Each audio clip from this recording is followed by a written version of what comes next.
மேரேஜ்க்கு முன்னாடியெல்லாம் வீட்டில் மீன் குழம்பு செஞ்சாவே தெரிச்சு ஓடிடுவேன். ஏன்னா நாங்கள் சேலம், அங்கே ஏரி மீன், டேம் மீன் சொல்லிட்டு கிடைக்கும். மீன் ஃப்ரை கூட அட்ஜஸ்ட் பண்ணி சாப்பிடுவேன். பட் மீன் குழம்புலாம் நான் தொட்டு கூட பார்க்க மாட்டேன். எனக்குன்னு சொல்லிட்டு தனியாக சமைச்சு சாப்பிட்ட காலங்களும் உண்டு. பட் இங்கே ராமேஸ்வரத்துக்கு வந்ததுக்கப்புறமும் மீன் குழம்பு சாப்பிட ஆரம்பிக்கிறதுக்கு முன்னாடி ஒரு தயக்கம் இருந்தது. பட் சாப்பிட்டதுக்கப்புறம் இங்கே இருக்க மீனுக்கு நான் ரொம்ப அடிக்ட் ஆகிட்டேன். ஊருக்கு போயிட்டால் கூட இங்கே உள்ள மீனை நான் ரொம்ப மிஸ் பண்ணுவேன்.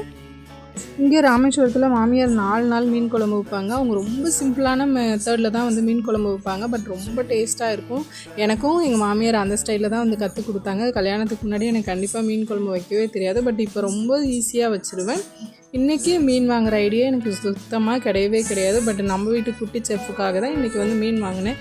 இன்றைக்கி வெலை மீன் தான் வாங்கியிருந்தேன். வெலை மீன் வாங்கி ஃப்ரை பண்ணிவிட்டு வெலை மீனில் முருங்கைக்காய் சேர்த்து குழம்பு வச்சா ரொம்ப டேஸ்ட்டாக இருக்கும். இந்த வீடியோ பார்க்குறவங்க யாராவது ராமேஸ்வரத்துக்கு இங்கே சீ ஃபுட் சாப்பிட்ருக்கீங்களான்னு சொல்லிவிட்டு மறக்காமல் கமெண்ட் பண்ணுங்கள்.